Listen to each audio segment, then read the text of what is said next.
মেহেরপুরের গাংনী উপজেলায় ৯ বছর বয়সী এক কন্যা শিশুকে ধর্ষণের অপরাধে শাকিল হোসেন নামের এক যুবকের মৃত্যুদণ্ডের আদেশ দিয়েছে আদালত।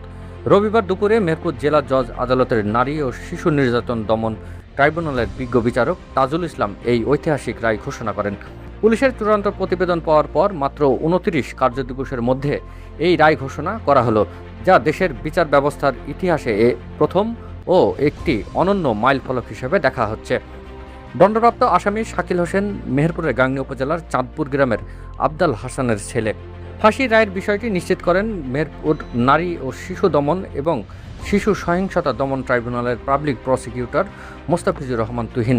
মামলার বিবরণীতে জানা যায়, ২০২৫ সালের ১৬ জুন গাংনী উপজেলার চাঁদপুর গ্রামের পঞ্চম শ্রেণী পড়ুয়া মেয়ে তার পিতাকে বাড়ির পাশের আবাদি মাঠে খাবার দিতে যাওয়ার সময় ওৎ পেতেছিল নরপিশাচ শাকিল। ধারালো অস্ত্রের ভয় দেখিয়ে পার্শ্ববর্তী একটি পাট খেতে নিয়ে গিয়ে শিশুটির উপর চালানো হয় পাশবিক নির্যাতন। নির্যাতিতার চিৎকারে পালিয়ে যায় শাকিল।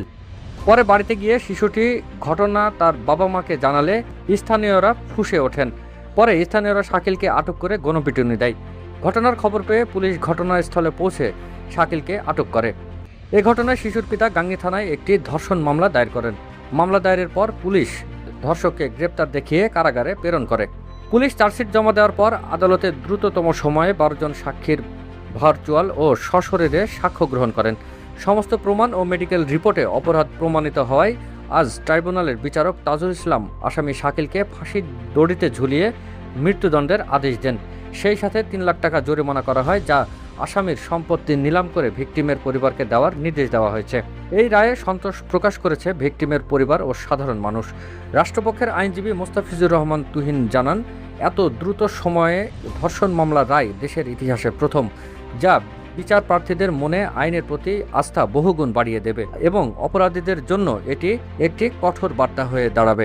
ঢাকার শিশু রামিসাকে ধর্ষণ পরবর্তী হত্যাকাণ্ড ঘটনা নিয়ে সারা দেশে যখন একটা উদ্বেগ পরিস্থিতি, বিচার বিভাগ, সরকার যেখানে একটা বিব্রতকর অবস্থার মধ্যে, ঠিক তখনই মেহেরপুরের শিশু সহিংসতা দমন ট্রাইব্যুনাল মেহেরপুর একটি শিশুকে ধর্ষণের অপরাধের মামলায় আসামি শাকিল হোসেনকে বিজ্ঞ আদালত মৃত্যুদণ্ড রায় ঘোষণা দিয়েছে।